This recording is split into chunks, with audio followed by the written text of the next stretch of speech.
Olá a todos, sejam muito bem-vindos. Estamos hoje aqui para dar continuação à nossa rúbrica sobre os símbolos náuticos. Como já vimos no último encontro associado a estes instrumentos de navegação, existe todo um simbolismo, uma ideia de viagem, um caminho a percorrer. Hoje iremos falar sobre dois símbolos, a âncora e o farol. A âncora, juntamente com o peixe, símbolo que falamos numa outra rúbrica, é um dos símbolos cristãos mais antigos, sendo a âncora símbolo da Igreja e da fé. Muitos de nós já vimos este símbolo retratado em tantas situações. Já pensaram qual a origem da âncora? A âncora faz parte do vocabulário náutico, com origem no grego águira. Inicialmente era uma peça feita em pedra, tendo passado a uma peça de ferro maciço e com muita resistência, pesada, com duas ou mais unhas numa das extremidades e na outra uma argola que está presa a uma corrente e que se deixa cair para o fundo do mar ou do rio para manter o navio imóvel e seguro. Qual a principal função da âncora? Uma das suas principais funções é promover estabilidade à embarcação e que resista às ações de tempestades. Esta ferramenta da navegação é utilizada quando durante a navegação é necessário parar, seja por uma paragem no trajeto ou manter a estabilidade da embarcação, seja no momento de turbulência quando ela é lançada para a água para manter firme a embarcação. Outra situação em que se utiliza a âncora é ao chegar a um porto e ancorar a embarcação em solo terrestre.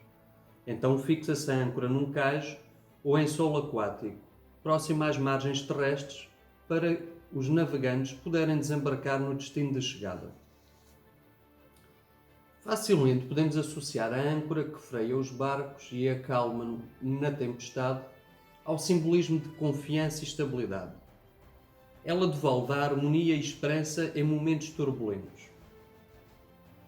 Já em 323 a.C., após a morte de Alexandre o Grande, o seu sucessor Seleuco I inspirou-se numa marca de nascença que tinha na sua coxa, parecida com uma âncora, para usá-la como emblema real. Este mito esclarece um pouco o motivo dos Seleucidas usarem a âncora como um símbolo dinástico. Por exemplo, em marcações talhadas nos versos de moedas, e porque é que Apolo era a divindade tutelar da família Seleucida. 3 séculos depois, perseguidos pelos romanos, também os primeiros cristãos utilizavam a âncora como um símbolo cristão para disfarçar a própria cruz.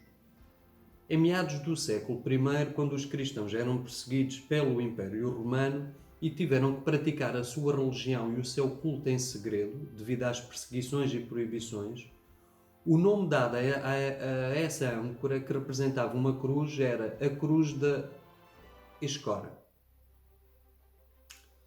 A âncora foi assim utilizada para substituir a cruz, tendo sido desenhada em monumentos, catacumbas e vitrais. As catacumbas romanas eram galerias subterrâneas que formavam verdadeiros labirintos de vários quilómetros, dentro dos quais os primeiros cristãos, considerados clandestinos e perseguidos pelo Império Romano, enterravam os seus mártires e realizavam alguns ritos litúrgicos, expressando visivelmente a sua fé, com símbolos gravados nas paredes que chegam a ser verdadeiras obras de arte. A âncora cristã tinha a forma de 2 braços cruzados e um anel no topo para a passagem do cabo. Assim ela se transformou numa alternativa de representação da cruz, em especial naquela época em que era perigoso revelar a própria religião. Mais adiante, a âncora reapareceu com outro significado, um símbolo da virtude teologal, da esperança, porque, de acordo com São Paulo, Cristo, a âncora em que podemos confiar. Para os marinheiros, é a âncora que freia os barcos e acalma-o na tempestade. Portanto, em geral, uma âncora simboliza segurança, um porto seguro, o caminho de volta para casa.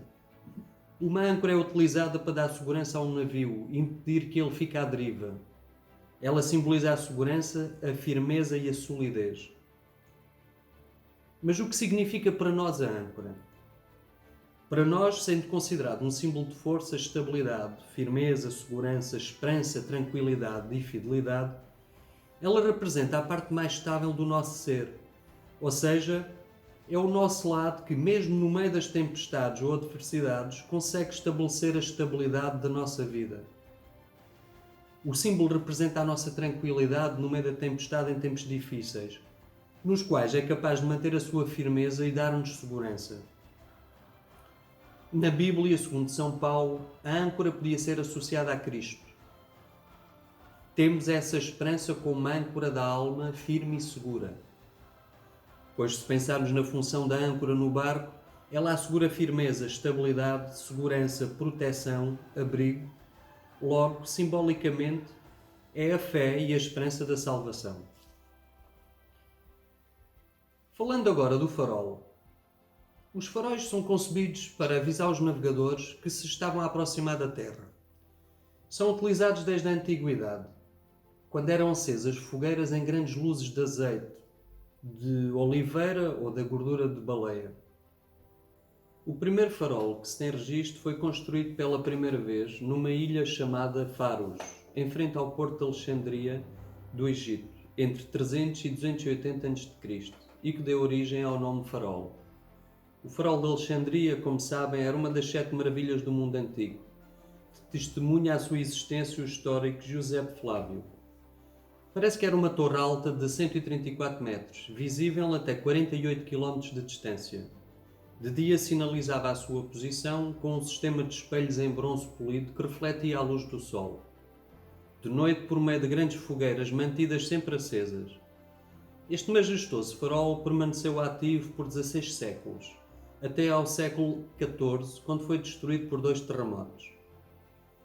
O farol é um símbolo interessante. A sua função é de sinalizar a costa aos navegadores, sobretudo de noite, com a sua potente luz, mas também de dia graças à sua potente massa colorida ou aos espelhos que refletem a luz do sol. Portanto, é um símbolo que facilmente se aproxima da divindade, que guia e protege, indicando-nos o caminho certo para seguir. Luz divina que confere força e tenacidade para superar todas as adversidades, porque permanece imutável mesmo nas tempestades mais severas. Durante as tempestades, muitas vezes somos deparados com o nevoeiro. Este nevoeiro é uma perturbação da visão. Se analisarmos que perante a turbulência da tempestade, e se pensarmos na tempestade como uma agitação intensiva das nossas emoções, juntamente com esta agitação há uma perturbação da visão. Está associada ao indeterminado quando não se consegue ver, logo é um símbolo da ignorância e do sono, porque não permite ver nada, não permite ver com clareza. Uma vez que a visão é um símbolo da sabedoria, esta perturbação da visão está associada ao sono. Sono que é a ignorância de nós mesmos. Quando não estamos conscientes de nós mesmos, então estamos a dormir. Sem o farol não há luz. Este está em oposição ao sono e é símbolo da sabedoria, da vigilância e da esperança. Esta sabedoria que nos traz luz. Se segues o farol, chegas ao porto seguro, se não perdes. A luz está associada ao intelecto e fez-se luz. O farol não dorme, então é também vigília. Está sempre vigilante, portanto opõe-se à ignorância e ao sono do nevoeiro. O nevoeiro que é uma paragem. O farol é assim símbolo de esperança porque os marinheiros em dificuldade têm na sua luz um ponto de referência e, consequentemente, a esperança de superar esse momento de tempestade, ilesos e a coragem para enfrentar a força do mar e o poder da natureza. A sua lâmpada gira em 360 graus, difundindo luz ao seu redor. Serve assim para indicar o caminho certo, mas recorda também a vigilância necessária, sobretudo de noite, período com a ausência do sol. Desde sempre, o sol, símbolo de Deus. Assim, um duplo significado. Do alto, a presença divina que sempre assiste, mesmo na mais total obscuridade e nas intempéries da alma. E de baixo, a necessidade para o homem da vigília perene, para não ser nunca apanhado de surpresa. A tempestade, de facto, não vem só do exterior, pode ser interior. Quando alguém está oprimido pelas suas emoções perturbadoras, então o farol representa aquela força espiritual que vem em nosso socorro, que nos ajuda a erguer após a queda. recorda-nos o verdadeiro objetivo da vida. Recorda-nos a nossa dignidade como ser espiritual. A viagem mais importante não é aquela que faremos fora de nós, mas dentro de nós mesmos. Então devemos procurar este farol que simboliza orientação, proteção, segurança, esperança e fé. Simboliza a iluminação espiritual. O farol que simboliza a luz que guia para o caminho seguro, para a direção certa, para o destino onde se pretende chegar. Se ficaram curiosos para saber mais, convido-vos para fazerem companhia no próximo encontro, para continuar esta viagem no mundo dos símbolos.